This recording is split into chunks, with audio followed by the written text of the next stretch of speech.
경고는 재난을 대비하기 위해 반드시 들어야 하는 아주 중요한 메시지입니다. 경고를 듣고 그 지시를 따르면 재난의 피해를 막거나 줄일 수 있죠. 그러나 경고를 무시하면 속수무책으로 화를 당하고 맙니다. 오늘 유대 지도자들은 예수님의 엄중한 경고에 전혀 귀를 기울이지 않았습니다. 오늘 본문은 누가복음 20장 9절부터 19절이고요. 그 중에서 14절부터 16절까지 읽겠습니다. 농부들이 그를 보고 서로 의논하여 이르되 이는 상속자니 죽이고 그 유산을 우리 것으로 만들자 하고 포도원 밖으로 내쫓아 죽였느니라. 그런즉 포도원 주인이 이 사람들을 어떻게 하겠느냐.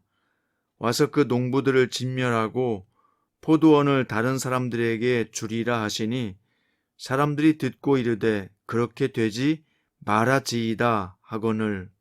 아멘. 오늘 말씀의 제목은 포도원 농부의 비유입니다. 유대 지도자들의 적대감을 보신 예수님은 포도원 농부 비유를 들어서 그들의 죄가 무엇인지 드러내셨는데요.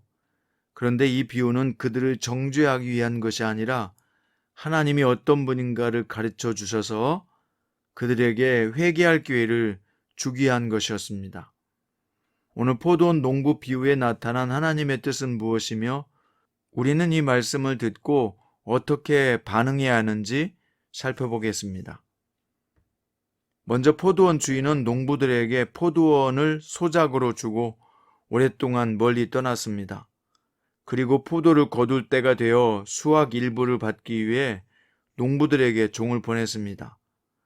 그런데 농부들은 주인이 보낸 종을 때리고 빈손으로 돌려보냈습니다. 이런 일이 3번이나 반복되었어요. 포도원 주인은 마지막으로 자기 외아들을 보냈습니다. 자기 아들은 농부들이 존중하리라고 기대했던 것이죠. 그러나 농부들은 주인의 아들을 죽이고 포도원을 차지해버렸습니다. 이 비유에서 포도원 주인은 하나님을 가리키고요. 종들은 선지자를, 마지막으로 아들은 예수님을 상징합니다. 하나님은 포도원 주인과 같이 이스라엘 백성에게 선한 열매를 기대하셨습니다. 그래서 선지자들을 계속 보내셔서 그들이 하나님의 뜻대로 살아가도록 가르치셨습니다. 하지만 이스라엘 백성은 하나님의 뜻을 거역했을 뿐만 아니라 하나님의 선지자들을 죽이는 죄까지 범했다는 겁니다. 그럼에도 하나님은 그들을 포기하지 않으시고 아들을 보내셔서 또다시 기회를 주신 것입니다. 예수님은 이 비유를 통해서 하나님이 얼마나 오래 참으시는지 알려주셨습니다. 하나님이 오래 참으시는 이유는 뭘까요? 죄인들을 사랑하셔서 죄인들에게 회개할 기회를 주시려는 것입니다. 우리는 이러한 하나님의 사랑과 오래 참으심 때문에 구원을 받은 것입니다. 그러므로 이제 그 사랑에 합당한 선한 열매를 풍성히 맺는 것은 그 하나님의 사랑을 받은 자로서 당연한 의무인 것입니다. 또 포도원 주인은 농부들이 자신의 아들을 죽이고 포도원을 차지하는 것을 보면서 그들을 몰살하고 포도원을 다른 사람에게 주었습니다. 예수님은 농부들이 저지른 죄에 대해서 엄중한 응징을 받으리라고 강조하셨습니다. 하나님의 아들이신 예수님을 거절하고 죽이기까지 한 이스라엘 백성, 특히 그 지도자들에게 하나님의 엄중한 심판이 임할 것입니다. 그렇다면 포도원이 다른 사람들에게 주어진다는 그런 뜻은 무엇일까요? 그것은요, 예수를 믿고 영접한 제자들과 그들을 통해서 복음을 듣고 예수 그리스도를 믿는 성도들이 하나님의 교회를 이루어서 하나님이 주시는 복을 차지한다는 뜻입니다. 하나님은 이처럼 오래 참으시지만 영원히 참지 않으십니다. 오래 참으시는 하나님은 지금도 당신의 사람들을 사용하셔서 죄의 권세 아래 있는 자들에게 회개의 메시지를 전하고 계십니다. 성장큐티 가족 여러분, 하나님은 우리 각 사람이 구원의 메시지 앞에서 어떤 선택을 하는지 주목하고 계십니다. 그러므로 회개의 기회가 아직 주어졌을 때 하나님의 심판대 앞에 서기 전에 죄와 불순종에서 돌이켜야 하는 것입니다. 하나님과 상관없이 자기 뜻과 욕심대로 살던 방식을 버리고 하나님께 굴복하고 하나님이 기대하시는 거룩한 삶의 열매를 맺어야 한다는 것입니다. 하나님의 아들이신 예수 그리스도를 거절하는 자들에게는 하나님의 진노와 심판이 피할 수 없지만 예수 그리스도를 인격적으로 영접하는 자들은 죄 용서와 하나님의 자녀가 되는 특권을 누리게 될 것입니다. 오늘은 십자가 새롭게 읽기라는 책의 내용을 읽어드리겠습니다. 배우 김혜자 씨가 주연한 눈이 부시게라는 TV 드라마가 있다. 극 중에서 그녀는 우리가 흔히 치매라고 부르는 알츠하이머를 앓았다. 젊은 시절 남편을 잃고 혼자 외아들을 키운 억척스러우면서도 가여운 인생이었다. 그런데 성인이 된 외아들과 관계가 그렇게 좋지 못하고 대면대면했다. 이유는 이렇다. 어린 시절 아버지 없이 지냈던 아들은 혼자 골목에서 공을 가지고 놀다가 그만 자동차 사고를 당했다. 이 일로 아들은 평생 다리를 절게 되었다.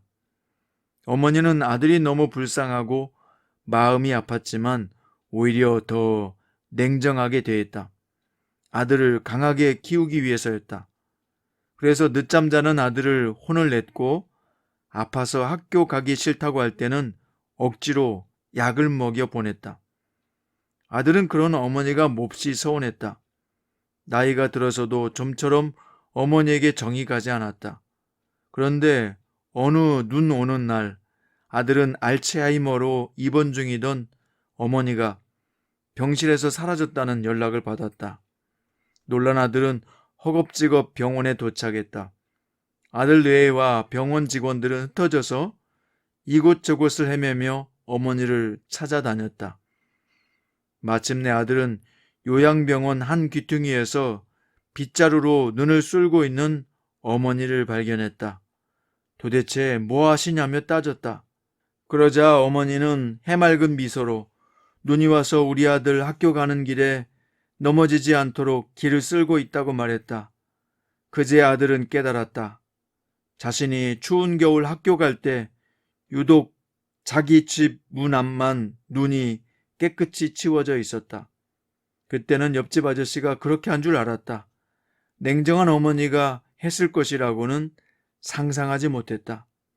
어머니는 그렇게 아들을 사랑하며 한평생을 살았다. 그 사랑이 아들의 마음을 녹이고 우리의 마음도 녹인다. 어떤 인간의 노력도 감히 하나님의 사랑, 예수님의 열심에 견줄 수 없다. 그럼에도 가장 근접한 비유를 고르라면 그것은 자녀를 향한 부모의 사랑일 것이다. 여러분, 그렇습니다. 부모의 사랑을 통해서 우리는 하나님의 사랑이 어떤 것인지 배웠습니다.